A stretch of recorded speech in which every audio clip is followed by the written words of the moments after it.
Assalamualaikum warahmatullahi wabarakatuh. Perkenalkan, nama saya Amanda Puspitasari R dengan NIM 21040450033. Nah, pada kesempatan kali ini saya akan membahas terkait dengan tugas mata kuliah pada praktek BK kelompok, di mana saya akan menjelaskan terkait dengan konseling kelompok dan bimbingan kelompok.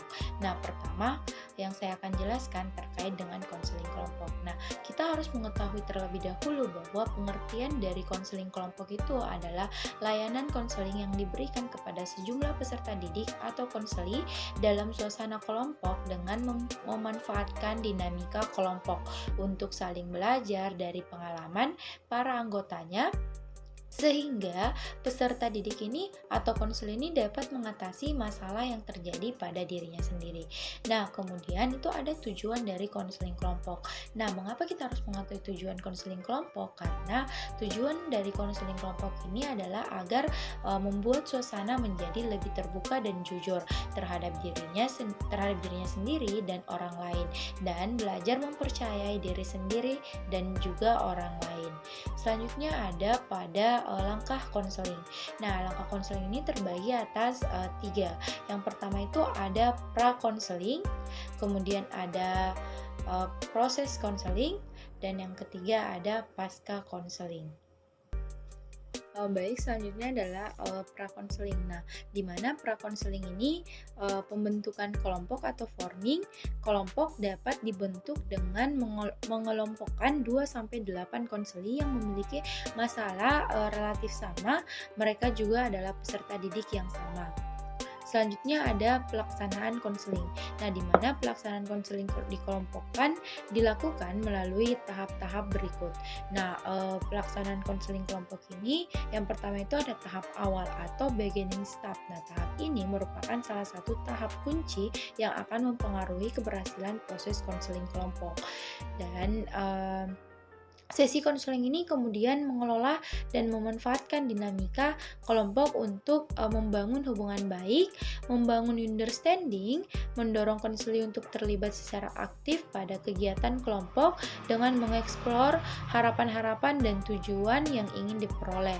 Dan yang keempat adalah membangun norma kelompok dan kontrak bersama berupa penetapan aturan-aturan kelompok secara lebih jelas, dan mengembangkan interaksi positif antar anggota sehingga mereka terus terlibat dalam kegiatan kelompok.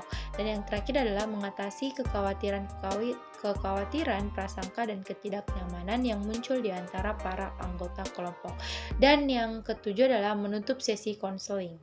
Nah, kemudian ada tahap transisi, di mana tahap ini adalah tahap penting karena dapat menentukan aktif tidaknya konseli dalam berinteraksi dengan yang lain.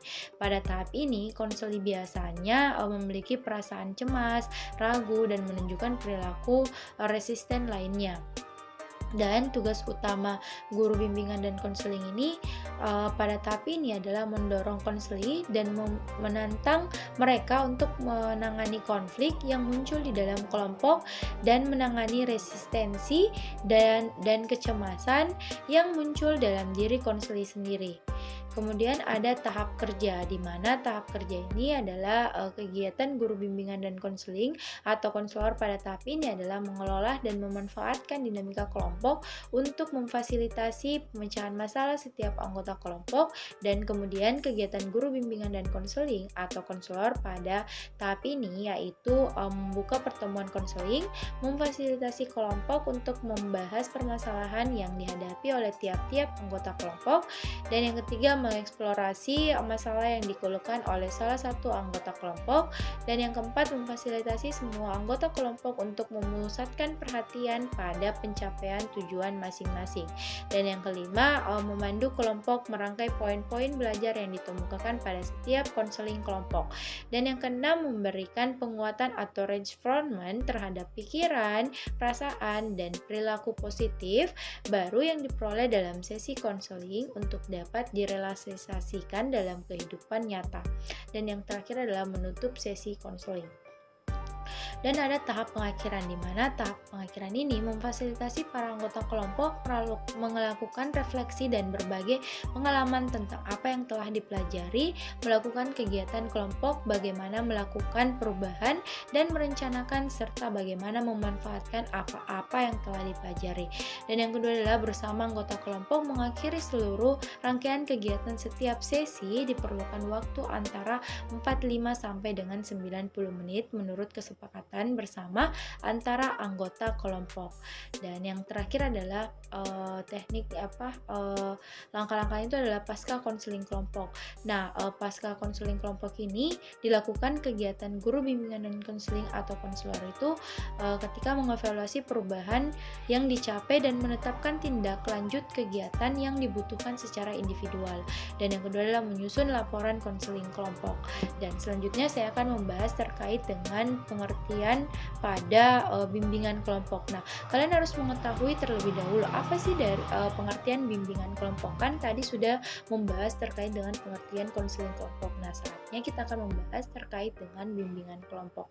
Nah, pada bimbingan kelompok ini dapat dikelompokkan kelompok-kelompok kecil yang terdiri dari 2 sampai 10 peserta didik agar mereka mampu melakukan pencegahan masalah, pemeliharaan nilai-nilai, dan pengembangan keterampilan hidup yang dibutuhkan. Dan bimbingan kelompok juga harus dirancang sebelum dan harus sesuai dengan kebutuhan anggota kelompok. Nah, kemudian untuk langkah-langkah umumnya itu ada dikatakan dengan prabimbingan. Nah, prabimbingan ini ada 2, yaitu menyusun RPL bimbingan kelompok, dan yang kedua adalah pembentukan kelompok atau forming. Dan ada pelaksanaannya yang terbagi atas beberapa, yaitu adalah pembukaan, transisi, inti, penutupan. Nah, kemudian ada pasca bimbingan. Nah, pasca bimbingan ini adalah 3, yaitu pertama mengevaluasi perubahan yang dicapai, menetapkan tindak lanjut kegiatan yang dibutuhkan, dan menyusun laporan bimbingan kelompok. Selanjutnya ada pada tahap teknik bimbingan kelompok. Nah, teknik bimbingan kelompok ini ada pun yang pertama itu adalah diskusi kelompok, dan kemudian adalah bermain peran, dan yang ketiga adalah home, di mana homeroom ini dan diskusi kelompok dan bermain peran ini adalah salah satu teknik bimbingan kelompok. Yang pertama itu ada pada diskusi. Nah, pengertian dari teknik diskusi kelompok yang dapat dilakukan antaranya adalah diskusi panel, lokakarya, dan diskusi terfokus. Dan kemudian untuk bermain peran itu, pengertian dari bermain peran itu adalah dramatis tingkah laku untuk memfasilitasi peserta didik atau konseli melakukan dan menafsirkan suatu peran tertentu. Dan yang terakhir adalah homeroom. Nah, di mana homeroom ini merupakan upaya menciptakan suasana rumah pada adegan kelompok peserta didik atau konseli sehingga tercipta suasana informal penuh dengan rasa kekurangan dan interaksi alamiah untuk membicarakan beberapa hal yang dianggap perlu, terutama masalah-masalah yang berhubungan dengan pelajaran, kegiatan sosial, tata tertib, moral, cara berpakaian, atau masalah-masalah lain di luar sekolah. Nah, penciptaan suasana rumah ini penting untuk membuat peserta didik konseli senang berada dalam kelompok sehingga memungkinkan terjadinya dialog yang ekspresif antara anggota kelompok. Mungkin itu saja yang bisa saya sampaikan. Kurang dan lebihnya mohon dimaafkan. Wabillahi taufiq wal hidayah. Wassalamualaikum warahmatullahi wabarakatuh. Terima kasih.